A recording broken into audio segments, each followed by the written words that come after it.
She had learned to measure the length of a step by the distance between scorn and safety. Years of being reducing glances to a map of exits had carved a caution into the angle of her shoulders and the tilt of her chin. She had been taught, over and over, that there was a fit and proper place for a woman like her.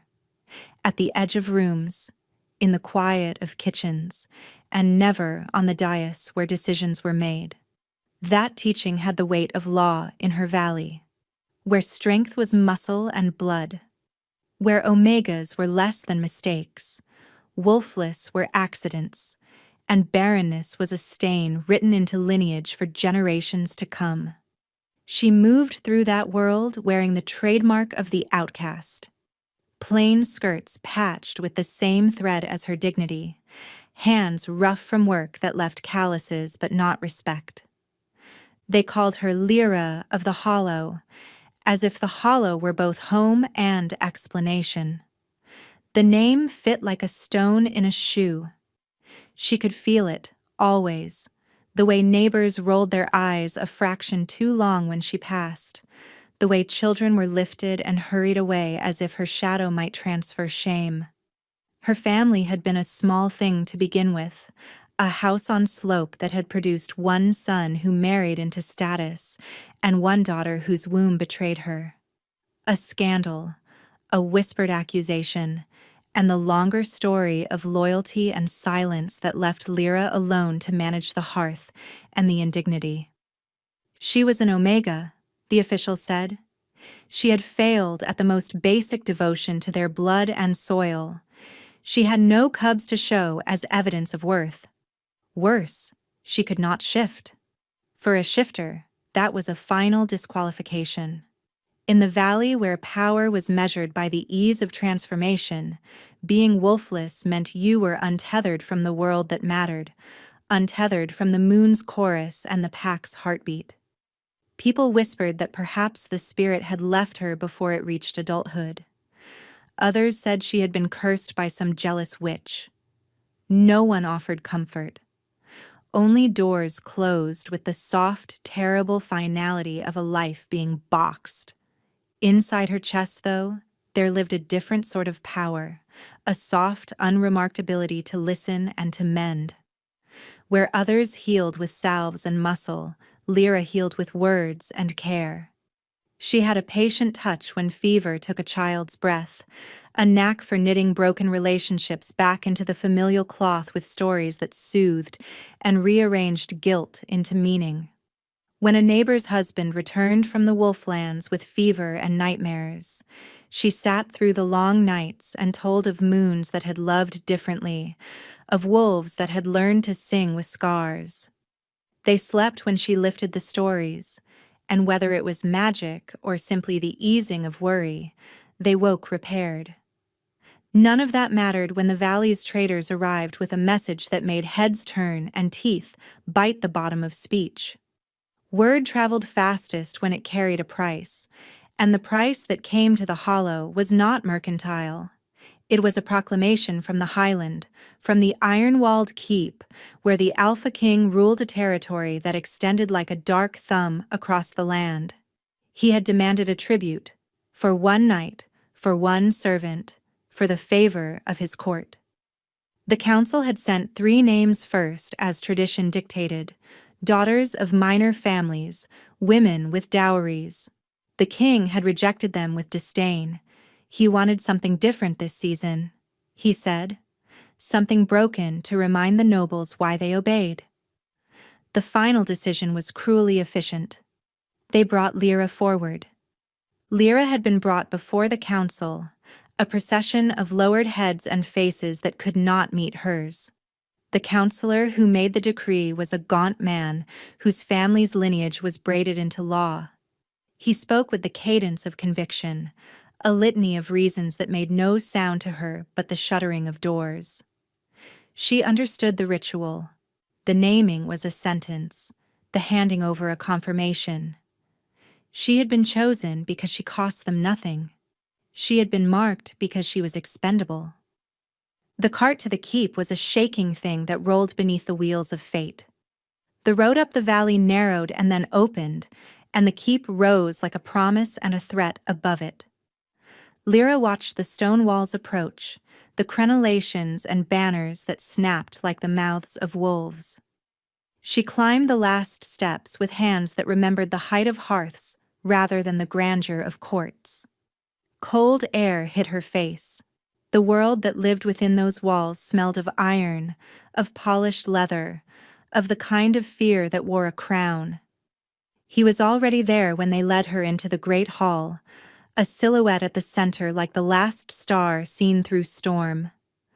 The men who had accompanied her melted to the edges of the dais, their jaws working with the adjustment of rank and fear. He sat on a throne carved of black wood and bone, a thing of angles that had haunted lullabies until children learned not to dream. Rumor had only grazed his edges.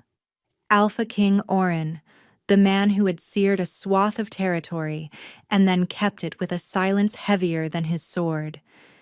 He was said to have the temper of winter storms and the vigilance of a mountain. His law was absolute, his scowl law. Lyra found that she could not lower her eyes by training. It would have felt like yielding twice. She met his gaze, and for a moment the hall stilled. He was not what the rumors had made him. Those more monstrous shapes lived in the imaginations of distant tavern talk.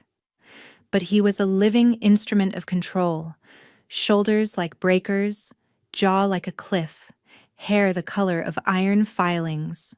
His eyes, however, were not the cold coal she had expected. They were a steely gray that held the memory of storms. They slid over her with an impression of appraisal that made her stomach flip in a way that had nothing to do with fear and everything to do with being seen. "This is Lyra," the counselor intoned, as if he had not already said it aloud to the valley. He stepped back and awaited the king's judgment. Orin rose as though the movement of his body was something that reshaped the air. His voice was a low thing. "You will be kept in the eastern wing. You will serve as needed. You will not leave the keep without my permission. Is that understood?" "Yes, my lord," she said, the title grinding like stone in her throat. The hall breathed in relief that she had been properly submissive.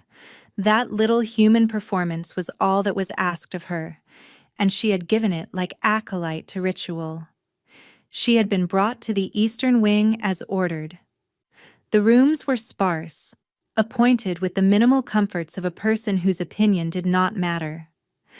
A thin mattress, a basin where water could be drawn, a shuttered window that kept the world at a distance. It was an exile of luxury when measured against the hollow, but it felt like a cage. For nights after her arrival, she lay awake, listening to the creak of corridors and the distant pulse of drums used for the king's summoning. She kept to herself as much as the walls would allow, attending to chores and retreating to the thin privacy of her cot. Then came the first night that changed the calculus of fear into something more complicated. A messenger arrived, breathless, bearing a simple instruction for Orin personally. A hunter's hunting had returned with a wound that bleached the color from their faces. The alpha had been injured on the edge of his territory, they said. The wound was odd, the healers unsure. They requested the king's presence in the infirmary. Lyra had not planned to go anywhere near the infirmary. She did not belong in the places where power was repaired, and so she was startled when a hand, her keeper's, tugged her sleeve. "The king will see you," he told her in a voice that had the drag of duty. "He asked for his new servant. He asked for me." The thought traveled through her like rumor turned to song. She followed without swaggering, without hope, with only the precise motion of someone who knew how to obey. The infirmary was a breathless place of herbs and the smell of old saints. The king's attending healers came forward with faces smudged by worry. Orin lay upon a high cot, the cloth at his side showing a dark bloom that would not take the usual stitches. For a man whose legend was made of bone and command, the sight of his weakness shook the room. He looked worse close up, not ravaged as those in the border wars might be, but something fragile at his core.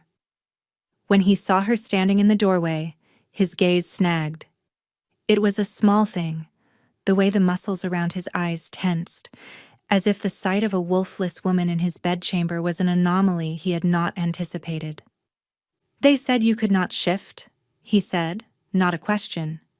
She inclined her head. "They did." A strange smile ghosted over his face, not cruel, but distracted. "If you do not shift, then what are you good for?" She swallowed, the words sticking like nettles. "I listen. I tend. I tell stories. I make people sleep again." "You make them sleep," he repeated, as if assessing the sound of truth. He turned his head slightly so that she could see the place on his ribs where the skin had puckered in unnatural ways. "This will not take to the healer's hands. They say it is not of needle or stone. It acts like a poison that eats at the moon's pull." Lyra had heard of such things. There were curses told in hushed kitchens that might take the spark from the strongest shifter and leave a man hollow. The Queen of the East had once been poisoned in such a way, they said, and it had taken half her court before a secret healer came to her aid. The memory of those stories made Lyra's palms damp. "May I touch it?" she asked. The king's eyes held hers a long moment, a silent weighing of dignity and need. He frowned as if the idea of being touched by a woman deemed useless was intolerable. Yet the pained hitch in his breath spoke of calculation. Finally he nodded.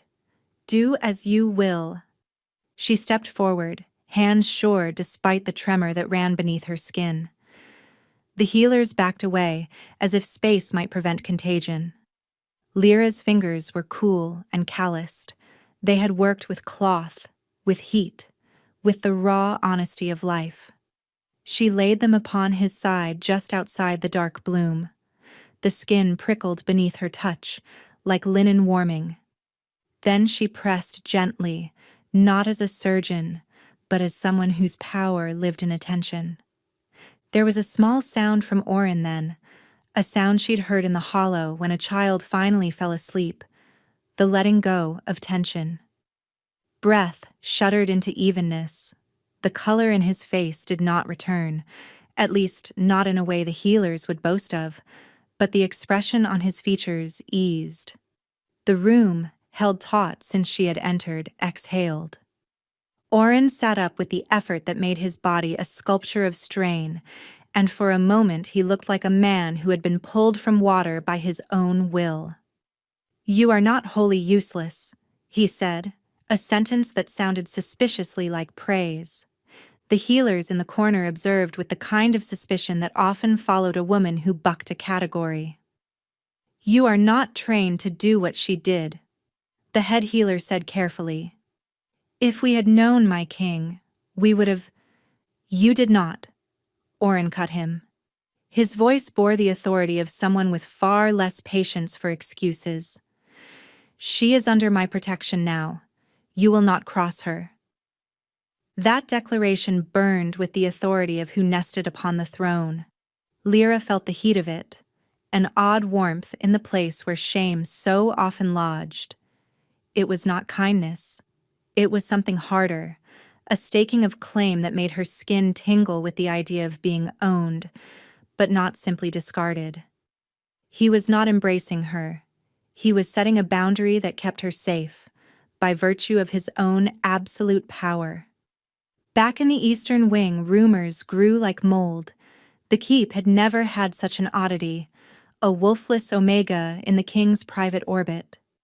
The nobles sniffed, the servants made eyes when they thought no one looked, and the guards rearranged their watches as if the presence of an outcast might invite disaster.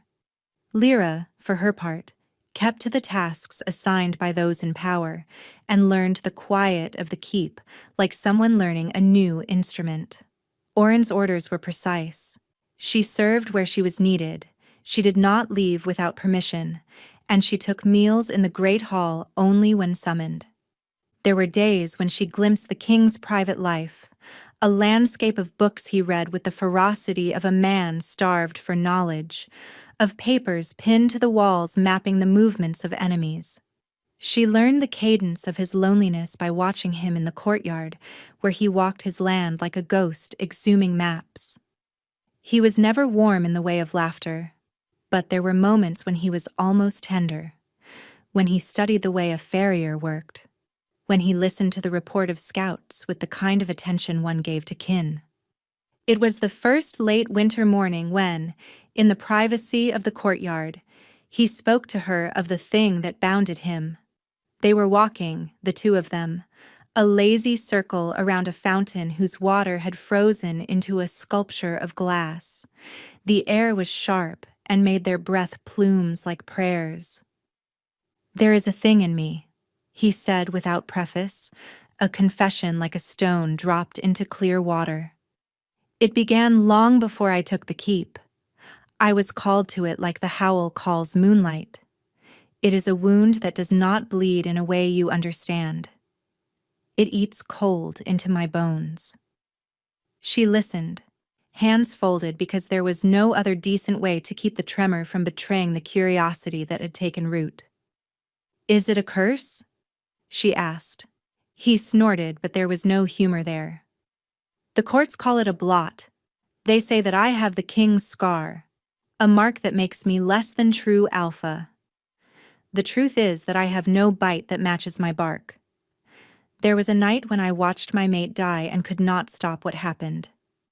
Since then, I have been a man who hides so that his enemies will not see that he bleeds." She felt something like the valley's piled shame loosen inside her chest. He bared his weakness not as a plea for pity, but like an offering, the way a man might show the splinter in his hand so it might be removed. For a long time she wanted to ask why he had not sought help, why the healers had not reached into the places where their knowledge failed. Instead, she said, "You have asked me to be what I am. If my hands can help, I will touch." He watched her then in a way that respected the bargain. "I did not think you would be willing. Most run from the sight of an imperfect man. They are cowards." "They are frightened," she corrected. "They do not like looking at what might befall them." "And you?" "I have learned that there are other sorts of ways to heal than the ones they honor. The people of the Hollow survive by stringing stories around their losses. Things sit still if you tell them back into shape." A faint creasing at the corner of his mouth suggested that he held the phrase in consideration. "Show me," he demanded, as if curiosity and command were indistinguishable. What followed was a season of terrible proximity. Oren had reasons to keep her close, one of which was that no one else trusted the sort of comfort she provided, and the other was that closeness was control. She found herself in his chambers more often than any servant should be, reading to him by lamplight when the pain dragged at his mind, pressing cool cloths to his ribs, wrapping a blanket around his shoulders when the night bit.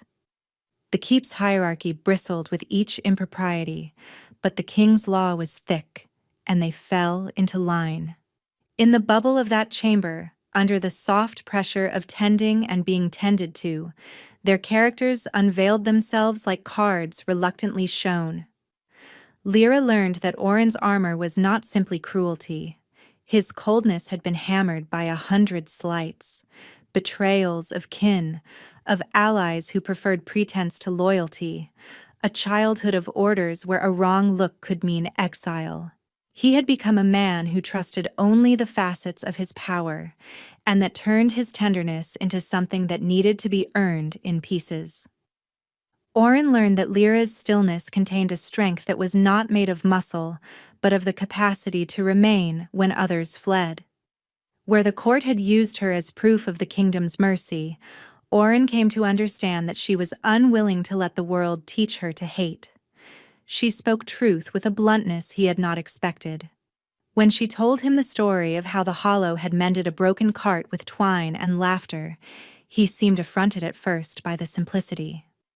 Then, one evening, as frost tattooed the windows, he smiled at her and said, "These things you do, they are small. Yet they make the world livable." He began to test her with questions that were both intimate and clinical. "Do you feel a pull toward me?" he asked once in the dark after she'd tucked away the last of his bandages. The question landed like a net. She had felt it in passing, an internal vibration when he was near, a queasy notion in those nights when seasonal moons seemed to write letters on her skin. The valley told of mates, of the dangerous thrill when fate tethered two souls.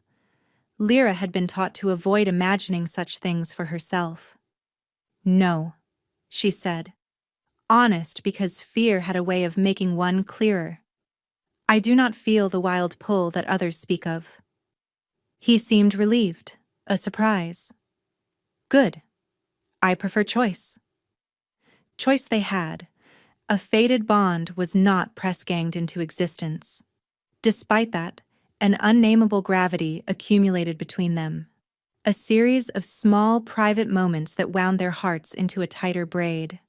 A hand finding a bandage lost beneath fur, a shared silence at dawn when both watched the same sky, a sore joke cracked with a brittle laugh. Love, as it often does, crept in through the hallway of habit. Their banter developed into a dance of sharpness softened by respect. He would tease her about the thinness of keep bread, and she would retort about the quality of Highland wine. She learned to use titles with a tilt that mocked and honored. "My king," she would say when she irritated him. "You should try bread from the Hollow. It will change your life, or at least your temper." He would fall for it sometimes, grinning like a man who had forgotten to unbuckle his heart. "Do you mean to convert the court by way of carbohydrate?" "Everything falls given a good loaf," she said seriously. Laughter in those rooms was rare and therefore precious. It settled like dust that refused to leave. The keep's staff began to find them odd, not because their companionship was scandalous, but because everywhere Lyra moved, quietly, small things happened. A guard who had not slept in days found solace in her stories. A cook who had lost a sister in the border wars started to sing while he worked because she had given him a tune. Of course, the court's monsters did not sleep while soft things grew. In the north wing of the keep, Lord Malric watched them with the kind of jealousy that sharpened nails. He was a man born into an order where a woman's worth made or broke alliances. Malric had had designs on the king's favor for years. The arrival of a woman made of lesser reputation should have been a tool for his ambitions. Instead, Lyra's proximity to Oren became a sign of her growing importance, and an affront to Malric's sense of entitlement. He moved like all predators do, with a smile made of teeth. He was the sort of relative who carried tradition as an iron bar and used protocol like a cudgel. Where the king's commands were absolute, Malric's sly influence trickled through the court in poisons disguised as advice. He began to whisper to the nobles, spinning Lyra's face into a cloak of humiliation. "A wolfless servant in our king's chambers will be a shame if allowed to remain," he said, in soft-toned exclamations at wine. "We cannot have weakness celebrated." The tension between them unfurled when Malric presented a plan to the council, a formal challenge to the king's discretion. It was legal under their laws, perverse though it seemed, a petition for the king's choices to be judged. The valley had always had mechanisms to reflect power back upon itself. It was how communities balanced a monarch's will. Malric leaned on that with the kind of skill bred into his bones. With his voice like a rope, he asked for a trial before the pack. Oren listened, expression unmoved, then stood with that quiet of one used to making decisions that shaped the landscape. Fine, he said. Bring them. The day the trial assembled, the keep filled like a hive before the storm. The pack sat in ranks, the council arrayed in splintered authority. Lyra was told to stand at the center, the accused by Malric's framed terms. Her hands found each other in tight fists. They trembled, not with a heat that made speech easy, but with the kind of cold fear that rides on the spine. Malric rose then, a wolf in the clothing of law, and spoke with the cruelty of a man who had rehearsed every syllable. "My king," he said, "you have accepted Lyra, a wolfless woman, into the inner chambers of your rule. You have done so in front of our eyes, showing favor to someone the valley scorns and thus eroding our order. Is this not disgrace? Does our king rule by the whims of pity?" The pack murmured agreement. Tradition was a bell that tolled in every heart. Oren sat like a man exempt from compulsion. "Bring me the charges," he said. A bailiff stepped forward with a list as long as Lyra had been alive. Malric wanted hearings, public shaming, an example to be made. He wanted to expose weakness and punish it, because in that way his own teeth would appear longer. As the accusations piled, Lyra felt herself being turned into a subject of ridicule once more. Her history, once private and dull as dry bread, was laid out as evidence of failing. When it was her turn to speak, her voice was a small thread. "I have done nothing but what the king told me. I have tended the needs of his house. I have not sought to overturn law. I ask only to be allowed my life." Malric's reply was a blade of words. "A wolfless cannot be trusted. You are unpredictable. You are an embarrassment to our line." The hall roared at that, the sound of traditions defending themselves. It was then that Oren rose from his throne. He walked down into the center of the hall, moving as if to stand with her. He did not speak of law. He spoke of himself in a way that made the room shift. "You speak of shame," he said, in a voice that calmed the sails of her fear. "You speak of unpredictability. Lyra cannot change the law. She is under my protection. If any among you seeks to lay hands upon her in the name of custom, know that I will name you traitor." The hall gasped at the king's directness. Malric's face folded into a storm. "You will not use your will to place a mark on our council. We have long traditions to preserve." Oren's eyes burned then, and in that fire something else unfurled.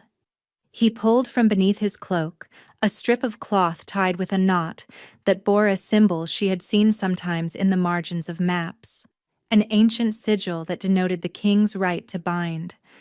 He stepped forward and found Lyra's hand. "You stand accused," he said, not addressing the council. "You stand as one who has been chosen by the whims of a cruel society.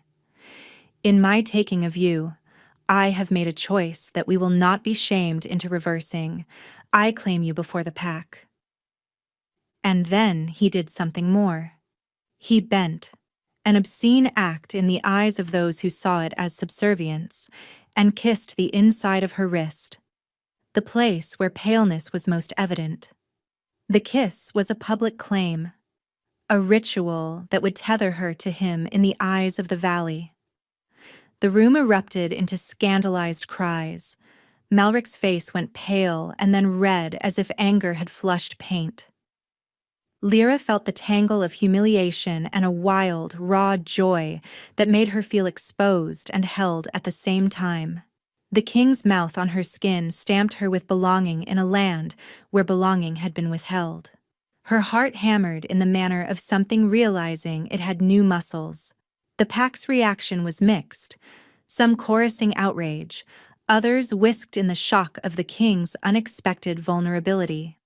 That night, after the court had drained away, Oren brought her into his bedchamber and closed the door on the voices of the keep. The room smelled of cedar and the faint trace of his skin. He sat on the edge of the bed and looked at her, not as a sovereign regards a servant, but as a man looking at an equal he had chosen. "I will not let them make you less," he said, "but you must understand what this means. To claim you is to set you inside my orbit. There will be a price. There will be people who will whisper. There will be danger." She was dizzy with the magnitude of it. "I never asked for to be claimed," she answered, the words simple but laden. "I only wanted to be left alone." He shook his head. "No one is ever left alone if they have something the world wants to stamp. I wanted you because I saw the way you touched the place where I hurt and did not flinch. You sat with my weakness." She felt the vulnerability of being seen so clearly. If she had a choice, she might have chosen a smaller life, but that was no longer hers. She had been picked, and there would be no unpicking. Still, against the ache of her valley's past, something about being claimed felt like the salt on an otherwise tasteless loaf. The days that followed were a weave of tenderness and sword. Oren's chosenness protected her from Malric's first attempts to destroy her reputation, but he did not remove the hazard of other forces who saw her as a lever to use. Whispered accusations turned into false charges that a noblewoman had been insulted, then into threats that someone would arrange a mating with another male to humiliate her. Malric was thorough and ungracious, and his venom began to harden into action.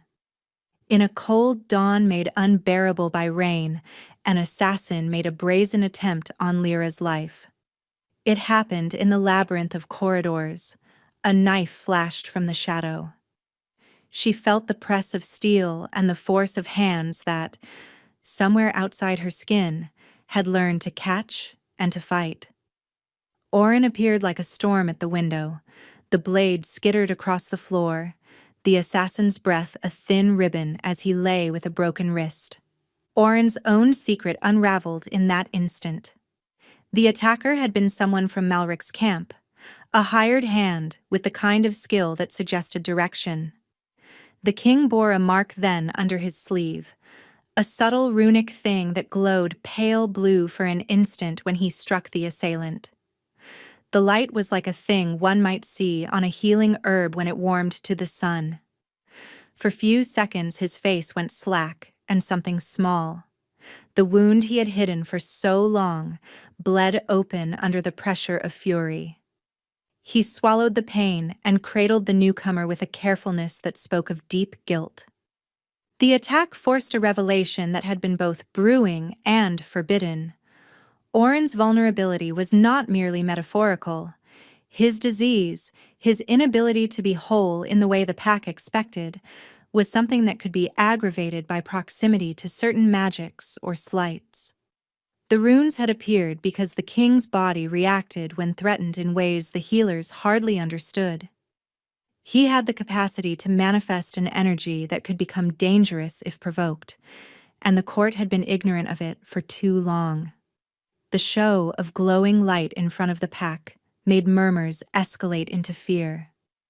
It was Lyra who stepped forward without thinking, fingers finding the king's pulse as if she had been born to that motion. Her hands were steady where hands might have trembled. She pressed a finger lightly to the glowing skin and told the king what she saw, that it was like a poison taking hold of breath, a thing that needed to be coaxed rather than cut. The healers were offended by her audacity. Malric declared that nothing could be left to such folly. Oren, however, leaned into her confidence as if it were a rope. "You do not know what this will cost you," Malric warned in a whisper meant for Oren's ears as much as hers. "You make her your honored companion and we will consider it a breach. There are those who will not abide." Oren's reply was a growl that rolled like distant thunder. "Then let them try." There was a moment, raw and honest, when they were alone in the king's bedchamber after the attack.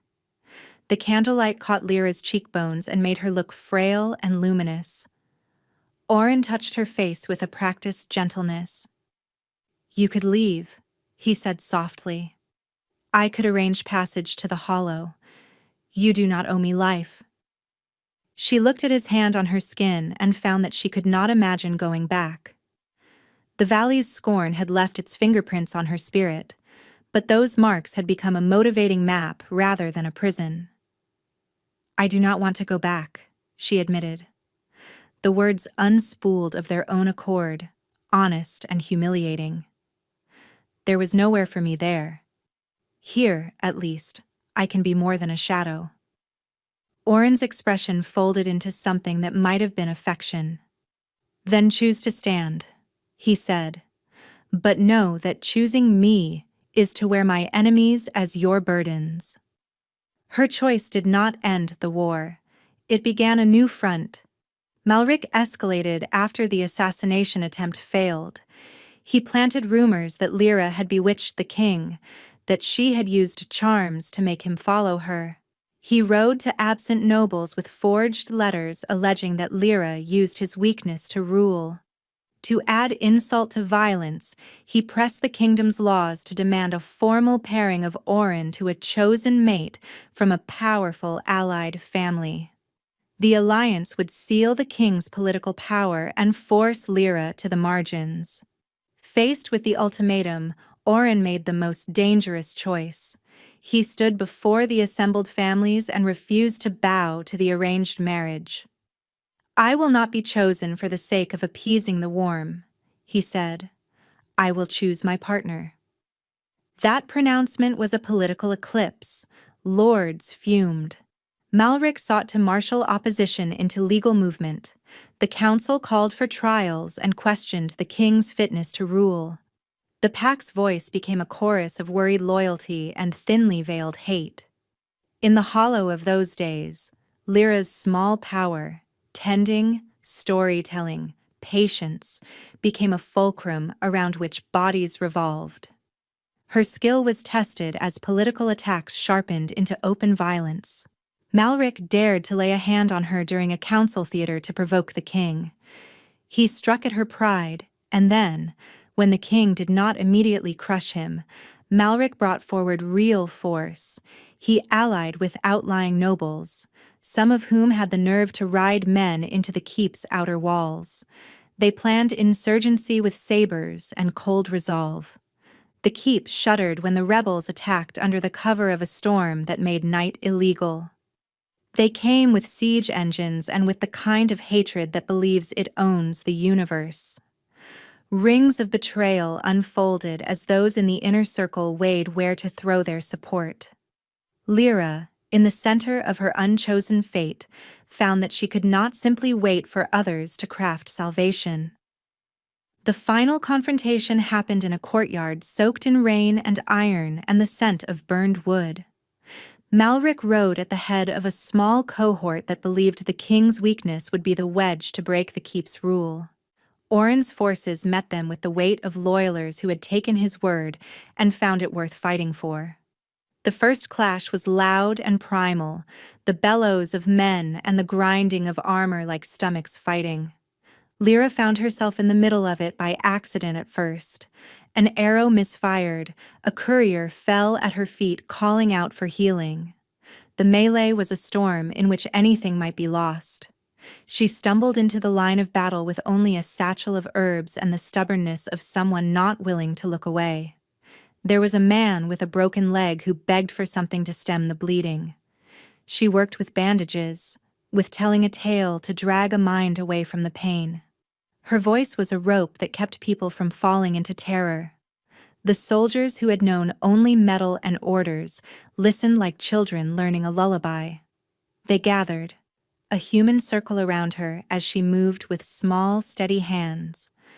From the edge of the fight, Oren fought with the strange precision of someone who had been both animal and monarch.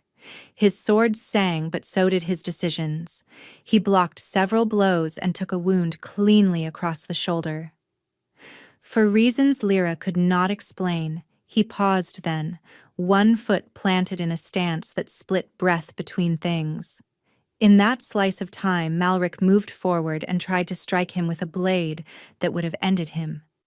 but for the king's shield. The blow was deflected in a dance of steel that made the air rain sparks. Malric's eyes bored into Orin then, and in them Lyra read his hatred as plainly as if it had been spelled. Malric raised his blade and hollered a command in a way that no noise should have been wielded. He moved to strike at the king, and as he did, a shadow smaller than rumor and bigger than hope leapt forward. Lyra felt a voice in her head that was not hers. It pulsed like the echoes of the hollow, a memory of stories told around fire that preserved the small and the stubborn. She found, without thinking, that her hands moved, and the little satchel of herbs became a sling. She wrapped as quickly as she could a bird of feathered cloth and hurled it, a messy arc that sent a stinging mix of herbs and ash into Malric's face. He reeled, blinded and cursing, and that moment was enough for Orin to parry and then rend his advantage. The rebel's horse bolted, Malric's command faltered, and in the jagged gap, the king's forces surged and the rebel lines dissolved. In the aftermath, the keep's wounded lay in rows like a shame of the body. Lyra walked among them as if she knew a route no one else did. Her hands, which others had called useless, became instruments that calmed panic. She wrapped legs, whispered stories, offered pulp of herb to close the living gap between life and death.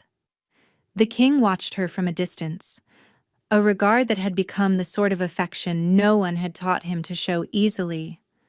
After the battle was done, there was a reckoning. Malric was bound and brought to the hall, his face a map of fury. The council demanded justice. Malric claimed he had fought for tradition. Orin, with a look that made even his usual severity seem small in comparison, took up the ancient code and pronounced sentence. He declared that Malric would be exiled, not to death, but to the kind of life that would keep him out of the keep's politics forever. It was both mercy and a punishment that tasted like iron. As the court disbanded that night, the weight of what had happened settled into something like peace. The king's wounds were tended with the same exactness with which a general might count troop losses. Lyra worked late into the evening, her hands in motion as if motion itself was a prayer. When finally they were alone, Orin's voice came like a tide. "You risked much," he said. "You could have been killed." "You could have been dead," she answered, because honesty had become their mode. He met her eyes then, and for the first time he spoke not as a ruler, but as a man with something to confess. "There is more of the truth. My weakness is not simply a mark. It is a damnation of sorts. The night I lost my mate, I also took on a thing. A signed blood oath from the one who betrayed us. I kept it, thinking I could bind what I had lost. I paid for power with a sliver of myself. Since then, every time I let someone close, there is a chance the wound will open and the damnation will bleed into them." Her heart clogged in her throat like a stone. "You sacrificed yourself for an oath?" "I made a bargain," he said quietly. "I thought I could be king without a mate, without trust. It has cost me. I keep it hidden so my people will not grow fearful." "And you brought me into that," she said. "You claimed me, knowing the risk." He looked away, the gap of shame appearing in his face like a bruise. "Because you sat in my weakness without flinching. Because I wanted someone near who would not run." Her hands, the ones they had learned to watch and to trust, found the place at his ribs where the wound had first flared. She pressed without the hoopla of ceremony, her touch a quiet incantation of the hollow's small magic. The wound was cold and hungry, like a mouth with no teeth. Lyra closed her eyes and told a story, a long thing that wrapped around pain and transformed it. She spoke of a valley that mended fences through song, of old women who stitched clothes with the names of the lost, of wolves that learned to howl to songs of forgiveness rather than revenge. The words settled into the king's skin like soft cloth into a splintered box. When she opened her eyes, the king's face had changed. It was not healing that had done it in the way that salves might, but a quieting of the way his shoulders carried the weight. The runic light dimmed to a gentle ember. He breathed with a rhythm that didn't sound like fear. They had chosen each other in a way that made both of them vulnerable. The final trial for them both had come not from one opponent, but from the challenge of deciding to love in the face of ruin. The king had been challenged by Manric and the council. Lyra had been tested by the keep's venom. Their union cracked open the walls of the old order and allowed something else to slip through.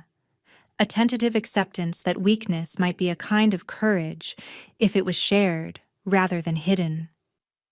In the months that followed, change crept through the keep like water finding a fault in rock. The king's decrees bent subtly toward mercy. Nomads were given plots of land. Those who had been shamed for infertility found new roles of honor, and the healers expanded their knowledge to include ways of treating the runic mark the king bore. Lyra worked at the heart of that change. She taught what she knew to those who would listen, which turned out to be many. Men and women came with ailments, with hanged hopes, with children that would not sleep. She tended them and taught them the hollow way, that the telling of a story could be as therapeutic as the application of a salve. Malric's exile turned into a cautionary tale. He fled with a hatred that stained the edges of his old friendships, and his name became something parents used to frighten disobedient children. The more vicious nobles either accommodated the new way or left for more comfortably traditional courts. The keep, over time, became a place where small mercies were not shameful but practical. It was not utopia. Power had not been dissolved, but the edges had softened. Yet the deepest work happened inside the king's bedchamber, where tenderness accrued like a slow harvest. Orin learned to let someone close enough to see blood, and Lyra learned that the mind's scars could be treated not only by stories, but by being allowed to share the burden with someone else. They argued and laughed and slept in the same sheets, as if the violence and the softness could coexist. The king's secret vulnerability, the runic wound and the legacy of his lost mate, became less of a curse and more of a truth they worked around together. It was during a summer of peace that the risk they had always feared, the binding of a mate by fate, finally made its presence known. They were in the orchard behind the keep, the sun like honey over the trees. Lyra was collecting apples. Orin watched as if astonished by the normalcy. She tossed him a fruit and it landed in his palm with the cartoon clink of two lives learning to be synchronized. He reached across and brushed her wrist, an innocent touch, and then the world shifted like the turning of a tide. The knot in her chest unfurled with a force that was not mere affection. She felt the old stories pull, the mate pull they had been taught to fear and to dream of in equal measure. It was a terrifying, exquisite thing, a thunder that pushed at her bones. Orin's face changed in ways that left rawness in the chest. His pupils dilated, his breath found a new rhythm, and the runic light at his side shimmered in response. He reached for her as if the world had become compressed into the space between their fingers. For a long, flawless second, neither of them moved. The valley was a distant idea then. The people who had made them into roles were far away on the map.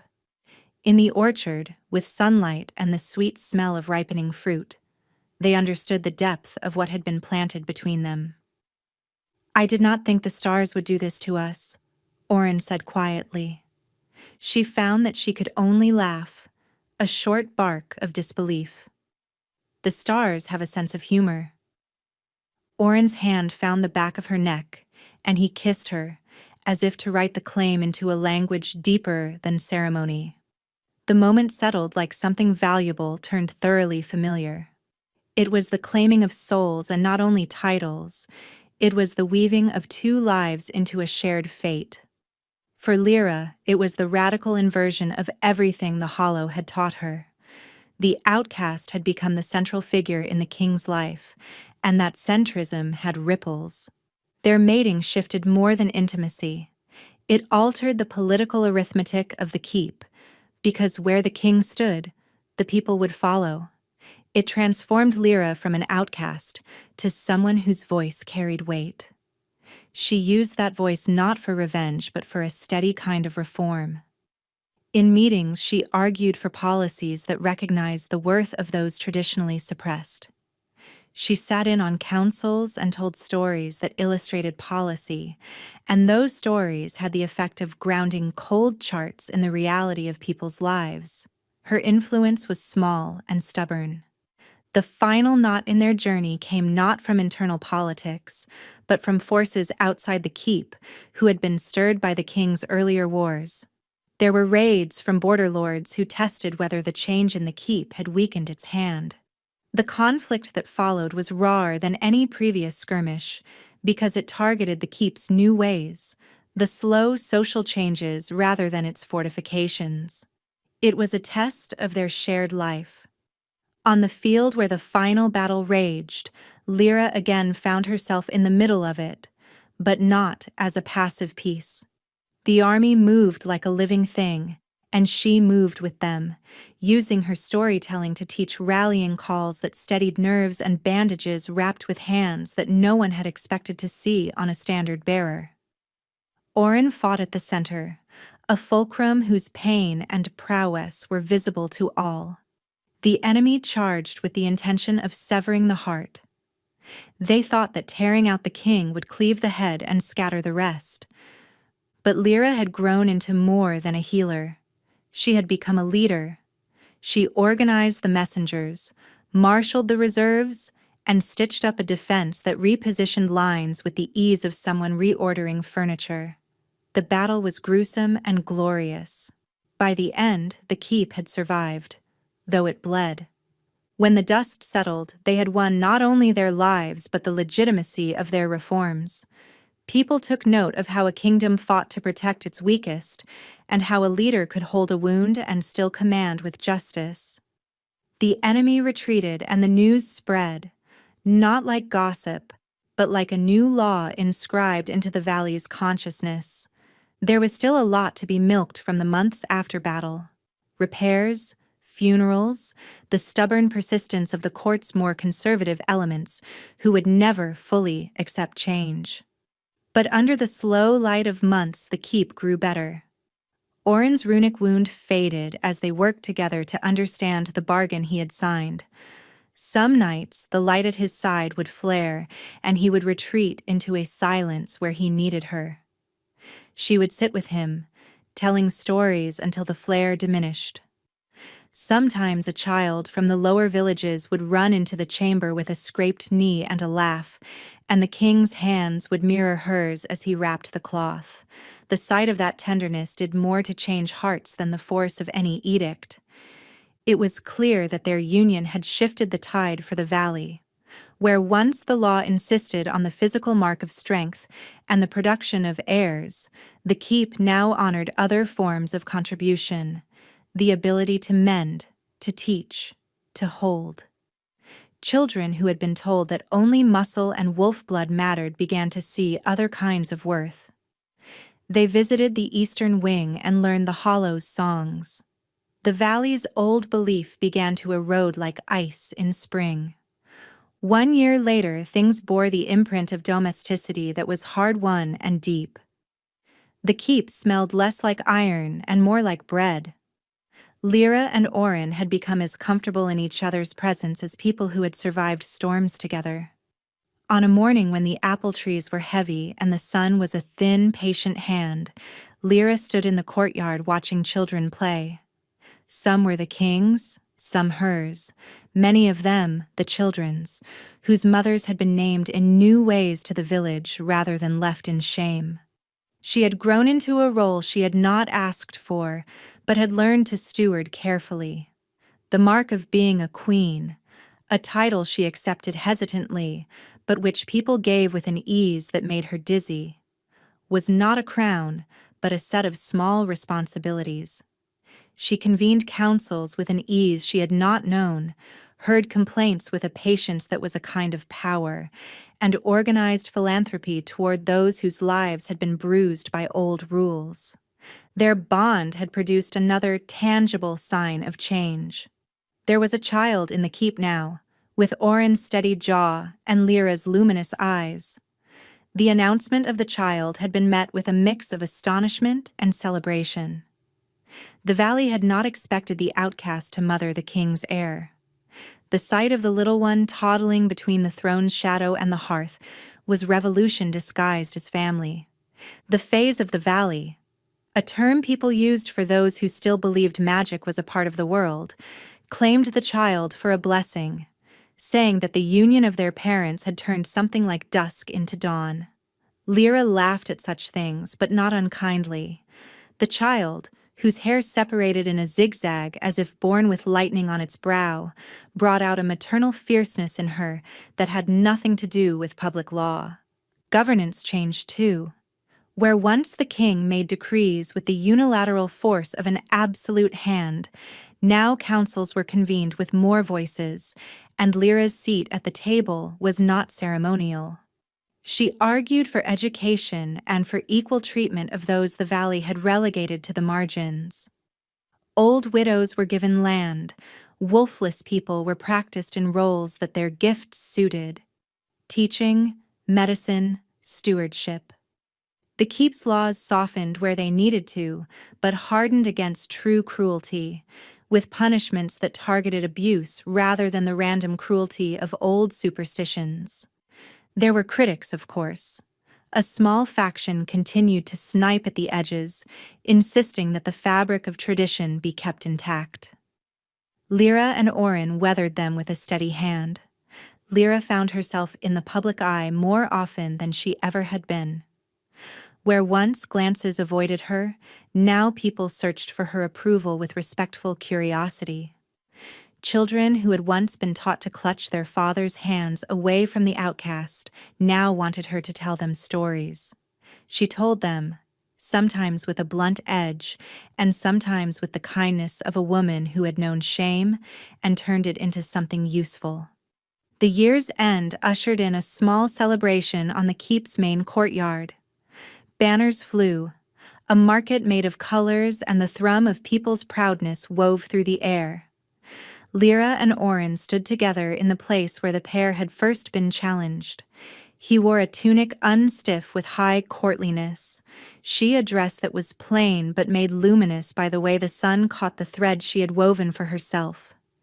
They had learned to be a unit that predicted better than their parts alone. Children climbed the legs of strangers who laughed and shouted as if the old terrors had become toys for an afternoon. The court's nobles were present not because they had given in, but because they had recognized the political reality that had changed the valley. A few scowled, and Lyra could not help but give them a look that held no malice, only an unblinking knowledge. Oren took her hand in front of the crowd and spoke. "We are not the same as we were," he said. His voice carried, but it was not bluster. "Change is a slow thing. It will make mistakes. It will be clumsy. But what is important is that we move forward with our eyes open." Lyra tightened her grip on his hand and added, "I came here a woman with no place. I stay because I have found a purpose. Not every purpose requires the body of a great hunter. Some require the voice that will not let people forget what it means to be kind." There were whoops and a rush of small applause. The Hollow's women traded glances of approval as if they had somehow taught the valley a new song. The king's first year had become a map of lessons. In the quiet that followed as the crowd thinned and people drifted toward hearths and lovers, Lyra and Oren walked to the orchard where the mate pole had first surprised them. Their child played nearby, a desperately grave little creature in a small gambeson that made it look as if the kingdom's future were a child with armor. They stood together under the apple trees and watched the sky take on the pale purple of dusk. The year that had passed had altered them as much as any sword or treaty. Lyra thought of the hollow and its thin comforts. She thought of the valley and the court, and how shame had been their first currency. Now she had been made into something that carried weight, and she used that weight to change the world. Oren's hand found hers. "We have done something," he said, not as boast, but as quiet record. They had. The kingdom had learned to let the weak be seen, not as a lever for cruelty, but as a fulcrum for compassion. He had learned to accept being injured by the past and to trust another's hands to help him bear it. She had risen from outcast to a partner in the keep's rulership. The pack laws had softened, but not vanished. New traditions had sprung up. Children played where once they might have been schooled in fear. They kissed under the orchard's shadow, and in that kiss were sealed the last of a year's promise. The child toddled to them with the reckless courage of youth, and Lyra laughed and scooped the little one into her arms. There were small bureaucratic things to attend, treaties to sign, harvests to plan, and the continuing task of rebuilding trust among wary nobles. But the shape of their years had shifted away from fear and toward the ordinary miracle of tending. Lyra, the girl once consigned to the margins, now walked the keep's corridors as a woman whose tenderness saved more than a few lives. Oren, the king who had hidden a wound inside his sleeve, now carried a public tenderness that others learned from. And in a small private room where soft light fell through uncurtained windows, they both slept. The king, scarred and sovereign, and the queen, tender and relentless. The keep that had been shaken by power and prejudice lay quiet in the night. Children dreamed in rooms once reserved for shame. The valley's old dogmas lay folded like old linens. A year later, the change was visible as a new kind of map across the kingdom. The beat of a different drum had started in the hearts of men and women, one that celebrated the usefulness of hands that healed and mouths that told truth. The tradition of measuring worth by a single standard began to crack, like thin ice under the weight of a new, more patient world. Lyra walked in the courtyard one morning, the child trailing after her like a small comet. She looked up at the sky and thought of the hollow. She thought of the stitched bread she had learned to bake and the stories that had taught children to sleep. She thought of the king whose vulnerability had undone him and then remade him. She thought of the pack and the valley and the way small mercies had become law. She had been an omega, an outcast, a woman who had been given over like an offering. In the city's memories there were those who still whispered of scandal, but the story that lived now was different. It was a narrative of two damaged people who had decided that the other's faults were not reasons to flee, but reasons to hold. The child laughed and hit her hand with a wooden spoon, a sound like a small bell. At the keep's edge, where the path dipped down into the valley, a new school had been built. At its front, a plaque noted that the king's court believed in learning for all regardless of blood. Mothers who once had been hidden by custom brought their children there. Men who had been told to bury their emotions were taught to speak of them like a practice. Lyra had lectured at the opening and then returned to the Hollow's kitchen to teach bread making to anyone with the courage to show up. Oren watched her as she spoke to a circle of young mothers. He stood in the doorway with the child's small hand tucked into his sleeve. He had learned to apologize for his past with such sincerity that the confession had become its own grammar lesson for the court. To say you were sorry was to reveal humility, and humility invited trust. In the slow, golden sweep of years to come, the keep continued to stand as modest proof that monsters were made, not born, and that gentleness could be a weapon as sharp as any blade. The valley's songs were changed to include the name of a woman from the Hollow who had taught a king how to make the world softer without being weaker. The children of the school chanted her name like a benediction. When the sun made its last climb one late afternoon, Lyra sat with her child on her lap and watched the valley as it had been and had become. The patchwork of fields and gardens had been reordered by a law that favored repair and learning and honest leadership. It was a world where the once shamed had new roles and where the old marks were not the entire story. The memory of being sold, of standing in a great hall as a symbol, dated to a different self. She had been taken to a king who could have left her on a shelf labeled useful no longer. Instead, he had claimed her, learned from her strength, and allowed her to become central to the keep's life. She had been the outcast who did not break under exposure but used her exposure as material to weave new communities. Oren, who had once thought of love as a risk that would undo him, now held her hand and traced the scar along his ribs with a gentleness she had taught him to accept. "We have been given a strange life," he murmured. She leaned against him, feeling the steady pulse that had once been a symbol of all she had lost. "It is ours," she said, and the word was not small. The keep hummed with simple goodness. The child melted into sleep in her arms, smelling of apples and wood smoke. Lyra and Oren stood and walked back toward the hall together, a pair whose history had been forged in fear and gentleness in equal measure. The valley watched them and, for the most part, learned to trust them. When the moon rose, thin and patient as a promise, it threw its light onto the keep's stones. Lyra and Oren stood in a doorway, hands entwined, watching the silver wash the world. The future would not be easy.